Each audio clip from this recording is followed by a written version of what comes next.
All right, guys, welcome back to the podcast recording. Again, if you see a little lag, no worries. We're going to address that eventually, but for now, it's just going to be there. And I'm going to go ahead and get my podcast software set up. So I've got to go ahead and pull up my GarageBand software here, check it out, and move on. Episode 158.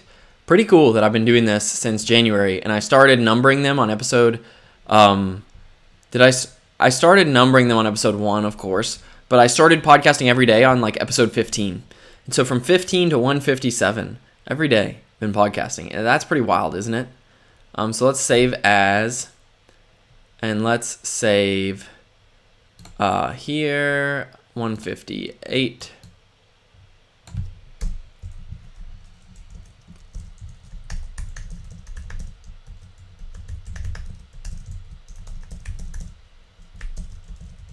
Part 1 of 7 on alignment.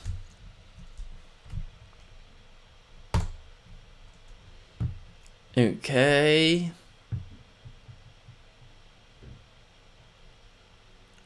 File. Save. Delete. Testing out our volume. Testing out our volume. All right, we're crushing it, killing it, ready to go. Let's do this podcast, baby. All right, guys, welcome back to the Liberated Millionaire Podcast. I'm excited you're here, and today, again, is Sunday and marks a new week, which means a new topic of conversation for us. And it's going to be a blast. It's going to be so much fun. It is the topic of getting in alignment. And now this is something a lot of coaches talk about, but I think it's something that I take to a farther extreme than anyone I've ever seen in life. I take this to an extraordinary extreme, and I'm continuing to push it. And so I think you could learn a whole lot just by kind of learning some of the things I'm exploring in my own life around getting myself all lined up in alignment, okay? So there's a lot of valuable lessons coming up this week, and I hope you'll stay tuned for it. But today I just want to do a little overview on what is this? What is this idea of alignment? What is this idea of being in alignment, okay? Well, today it's interesting. I gave a parable of a car, and we talked about how life is like a road trip. Okay, so if you're not on the YouTube channel, Living Life with Woody Rini, you probably should check it out because some of these parables are just awesome and you can only find them on YouTube.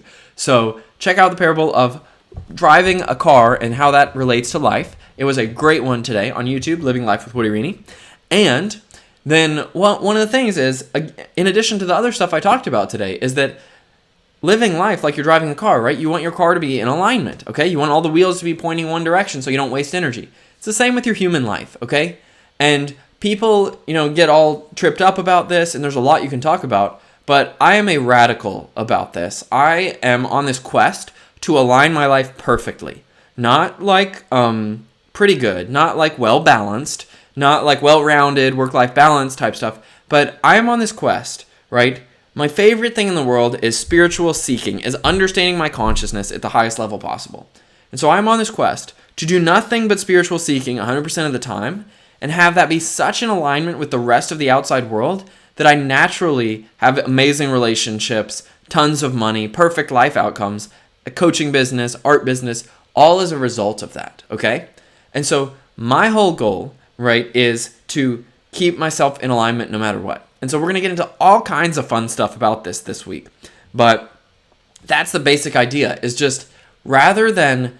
this is the way I think of it. Have you ever had someone tell you you can't have it all in life? That's not true, okay? It's not true you can't have it all. The truth in life is that you cannot do it all, right? You cannot do it all. You cannot be, a full-time musician and a full-time astronaut and a full-time bodybuilder and a full-time, president of the United States and a full-time parent all at the same time. That would be physically impossible. So you can't do it all. We know this. And yet, I think it's a very misleading message when people tell you that without telling you the second part of the message. The second part of the message is you can have it all. You absolutely can. You are able to have it all. This is the core belief that I believe, and I think it is a crucial distinction. And so this topic of alignment, we're going to explore how you can have it all, even though you can't do it all. And it's simple science, right? When you were in science class, you eventually learned about a scientific experiment, okay? In that experiment, you had an independent variable. This is something that you change. So let's say you had some kind of petri dish with some stuff in it, and you had 3 different petri dishes, and you were going to put a different chemical into each dish containing the same ingredients. And for each chemical, you had that was your independent variable, okay? You were going to change the chemical for each dish and see how the things in the dish reacted. Those were the dependent variable. They would react according to the chemical you put in. That's a science experiment. I'm sure all of you had some version of that, right? You have some little salt in a dish or something, and you add in some whatever, this or that or the other, and you try to see how it works out. A simple example for me, I think of like the Mentos in the Diet Coke thing, right? Like you take a tube of Mentos candies and put them in Coke and it explodes everywhere, right? The Mentos are the independent variable, and then the Coke exploding is the dependent variable. It's the result you get based on what you put in, right? Whereas if you put in like a piece of chocolate into a Diet Coke, nothing would happen. All right? So the piece of chocolate or the Mento or whatever you put in is the independent variable, the thing you are manipulating. And the outcome, the thing that's being changed, is the dependent variable. You have the ability, right, to choose what independent variables you put in. And you cannot do them all, okay? Just like if you were doing a science experiment, you wouldn't be able to round up every single candy on earth to put into your Diet Coke to see how it reacts, right? So you just go straight to the one you know works. Mentos, boom, poof, explosion. In life, you cannot have all the independent variables. You cannot manipulate them all. There are too many things to manipulate. But you can. Like, this is my question, and I already just have this belief that it will work because logically it makes sense to me, but I'm still experimenting on it. But my question is, what if, right? Let's phrase it as a question, just like science. What if there was one independent variable? What if you could tap one independent variable that then gave you all of the results you wanted? And so that's the question I ask in my life. And maybe you want to be asking this question is, what could I do so that I have everything I ever want? Not everything I do, right? I'm not doing everything, okay? When I'm sitting here podcasting, I cannot also be, an astronaut or something. But what could I do so that I could have all the things I want in life? And that's the basic question I'm asking.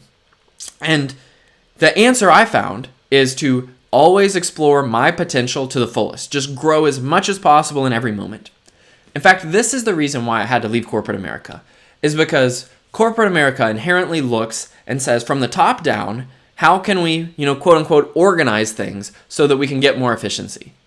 But to me, that's never the question I'm asking, because organizing things from the top down can never lead to maximum efficiency. And so that just never inspired me. So the question I always thought, even when I was a 21-year-old starting my job in corporate America, looking around being like, what the heck are these people doing? They're all sad and they're inefficient and they're in meetings and they're bored and like, what is going on here? Even when I was there, I was thinking not how could we organize this better, but rather I'm always asking, what would Earth look like if every single person used their full potential in every moment? That's the question I'm always asking, is what if every single person was tapping their full potential in every single moment of their life? What would Earth look like? And wow, what an inspiring vision that is. Can you imagine what Earth would look like? That's pretty fascinating, isn't it? And so I was always amazed that other people didn't think this way, And what that led to me doing, right, is let's say I was in a meeting and I didn't feel like my voice was being useful, but somebody wanted me in that meeting to listen. Immediately, right, my brain would just say, like this is not good. This is not okay because I'm not using my full potential. And consistently I would look at the workplace, and for me, it's just instinctive. It's just something I do naturally. And so even though I was a 20-something, right, working, I would look at my coworkers and be like, oh, like this person's being mismanaged. They should be put on this type of project. And that person's not using their full potential at this. And this person needs to be stretched here. And this person wants more work here. And I would just constantly look and see who was good at what, and realize that almost none of them were using almost any of their potential because the company structure was kind of weighing them down. And frankly, I don't have a solution for that for companies. How could I know that? I'm a 26-year-old entrepreneur. I don't have a solution for that. So I'm not criticizing and saying like there's a perfect solution and it's easy, right? And plus that's not the way to go about it. But I am saying I've always had this instinct of what if we were all using our full potential? And so I hope that what you can do through these next 7 episodes is explore my quest for my full potential and look and extrapolate that in what would that look like for you? What would it look like if you took some of that into your own life? And what would that look like for the world if we all took some more of this, And so that's what I'm always thinking of, right? That's what I'm always thinking of is what would it look like to make this world where everyone's using their full potential, right? Where they're in full alignment. And so the thing I want to talk about today, kind of to, round out this episode and give you a little more specific content, is the ability to say no when that's not happening. This is the one skill that I think I have that most people are too afraid to have. And this very much, again, I use the word like perturbed or disturbs, or it just bothers me. I'm very confused by this. But I found this in corporate America to the extreme, but I also see it in everyone's personal life, is that the vast majority of people hate to admit when what they're doing is useless. And I just love to admit that when what I'm doing is useless, right? Because that means I can quit and it's okay and I can do something happier and better. So for example, when I was working on a work task and we were all on this project and I knew the project just wasn't going to use, or it was going to be flopped, or this part wasn't important, I would always want to just scream at work. I would want to scream like, this isn't important. We can just stop this and go back to being happy. We don't have to worry about this. But instead, what most people do is they try to justify the fact that they're working hard. Kind of like in my ice climber parable. If you go back and listen to my YouTube ice climber parable, again, building kind of a self-referential web here so that you can just go through all my stuff and learn it no matter when you jump in. If you go back to the ice climbing parable from June, then you'll see that a lot of people just want to scrabble up this icy slope, and even though they're always falling back down, they like to pretend they're working, And that's not the way I work. And so I'm always asking, is this useless? Is this useless? What if all of that was messed up? And so one of the key perspectives I have that is important as you consider this idea of aligning yourself is, what if 99% of what you're doing is worse than useless, it's detracting from your life and messing things up? And what if that means all you've got to do to be extraordinarily happy and successful is just give up those things and just do the things that actually feel good and let it naturally spiral from there? And so the example of this I would give for today is, let's just stay, right? Let's just stay. I'm going a lot of places here because I do this live and I kind of just come up with it as I'm going. But one of the things is that, you got to be able to say, no, it's not working for me. You got to be able to say, no, this is not working for me, and be able to not have a solution. And I find this irritates people so much, right? Is, somebody will say, hey, can you do this, right? And I'll say, no, I don't have a solution for that yet, but I'm definitely not doing that. And they're like, well, what are you going to do? Just not address this problem? Not, go for it? And what I'm always thinking, whenever I see a problem and I don't address it, or see a challenge and choose not to address it, it's because I know that unless the solution feels perfectly right and in alignment for me, it's not worth doing yet. And so I always say, no, I don't have a solution for this yet, but I'm okay sitting without a solution. And once you learn how to be okay sitting without the solution, you will learn to naturally let things happen. All right? You learn to naturally let it happen.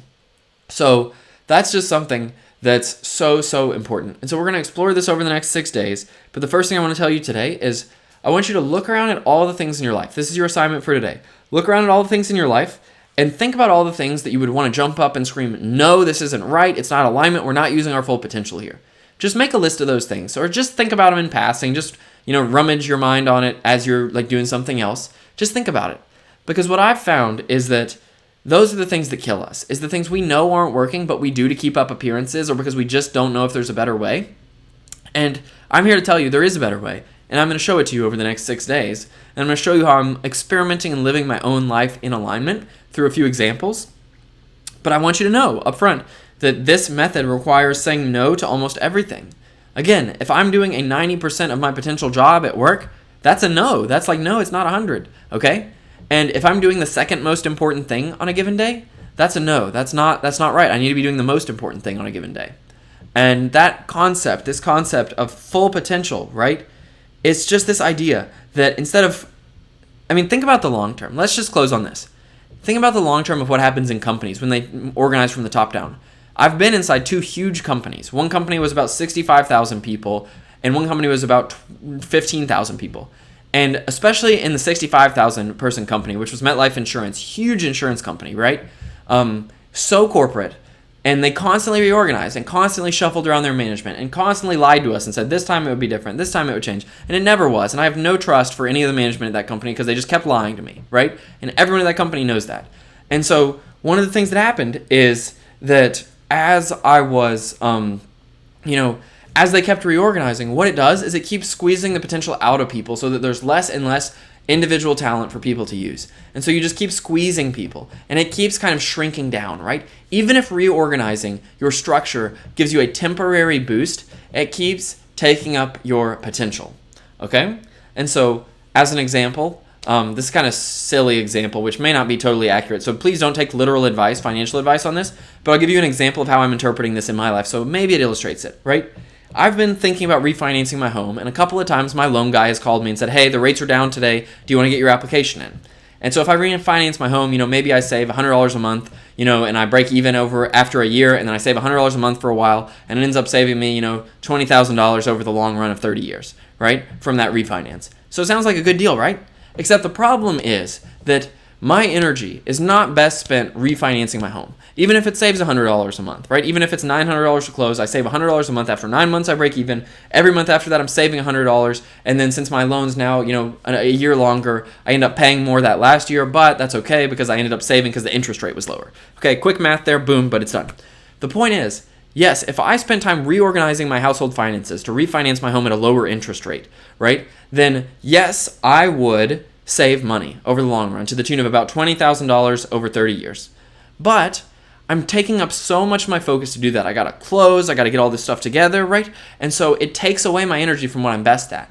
And so actually the past 2 times I've been offered to refinance my home, I've said no. And it's not because it's a bad deal. It's a good deal financially, about $20,000 over 30 years. But what I'm saying is, goodness, if I just gave up on all those little tiny things like that, the little distracting things that were irritating and not fun and didn't use my potential, and just worked on my potential, what if I could grow so much that $20,000 over 30 years is totally irrelevant? And what if I could be happy while I do it?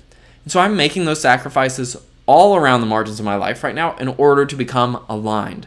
Everything from refinancing my home, like my deck needs to be painted on my house. I just don't care. I'm not going to do that, right? There are so many things to quitting my day job, right? I'm even making the financial sacrifice of quitting my day job to focus on my own stuff, even when I'm not earning yet in it. And it's all because I see this massive exponential potential from being in alignment. We're going to explore that in the next 6 days, but start thinking about that. Start thinking about all the things you do, even things that are beneficial, right? I don't want you to just think of my corporate example and think, yeah, these are these BS things I do, and so screw them. I want you to also think of things that actually will save you money, things that will actually create a good result, but which are not using your full potential. And you don't have to change your life. I'm definitely not telling you not to refinance your house. It may be right for you in the short term to go ahead and get that refinance in and save that money. Just like it was right for me in the short term to work for 4 years, even when I didn't like the job. Okay? And so I'm saying, right, I'm pushing the extremes, but even I don't go all the way to the extreme because you have to have just enough to, get by on real life, and you determine your own risk margin, right? So especially for the mortgage thing, right? Refinance your house if it's the right thing for you. I was actually trying to do it a couple times and it fell through. But now I'm choosing to reflect on that and see new potential for my own unique situation. But the point is that, guys, there's so much more possible. And I want to open your eyes to that this week. I'm excited to do it with you. I'm excited to show you what it's like to be in alignment because I'm getting so much closer. And if you don't know, I'm live streaming all my workouts on Facebook and I'm putting them all up on YouTube. I don't talk during it. I just literally work out in front of the camera so you can see what I'm doing. And getting my body in alignment is one of the first things I'm doing. So maybe that's your second assignment, and we'll explore that more tomorrow. But your first assignment is just don't change anything. Don't feel like to do anything, right? You got to learn how to not do while still observing and saying things aren't okay, okay? You want to think about all the problems in the world? It's because people are afraid to admit a problem because they think they have to solve it and it's all their fault, right? You want to know why racism is such a big problem or why it's so hard for white people to talk about racism? Is because they think that if they talk about racism, they have to have all the perfect solutions. Dude, I'm a white guy, and I fully admit that racism is a horrible problem in the United States. It has been for the entire history of the country. It's what the country's been built on. It's a massive issue, and I have no answers. I have no solutions. In fact, I don't even spend time consuming the news. I don't go to protests, right? I don't have the solutions yet, right? But I'm willing to admit the problem, and I'm waiting for a way that's in alignment with me, right? In addition to our art business, selling some Black Lives Matter stuff and donating half the profits, right? In addition to that, right, I'm looking for other ways to be in alignment while I give back. But I'm not immediately saying I have to go do something or I have to post all over social media about it.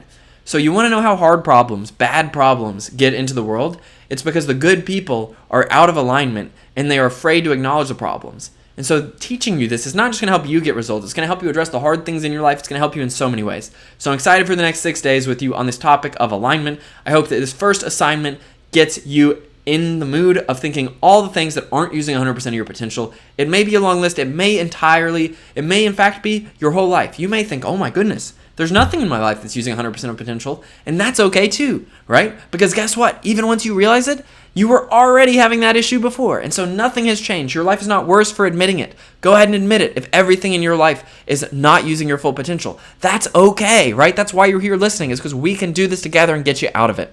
Guys, so that's it for today, and I'll talk to you tomorrow. Have a good one. Love y'all. Care about you so much. We'll see you later. All right, good stuff. Let's save it. Save. Okay. All right, guys. I'm going to go work out. So I'm going to have the live stream off for just a bit. And then I'm going to go work out. And remember, the workouts are also always on there. So we'll stop recording. We'll see you later.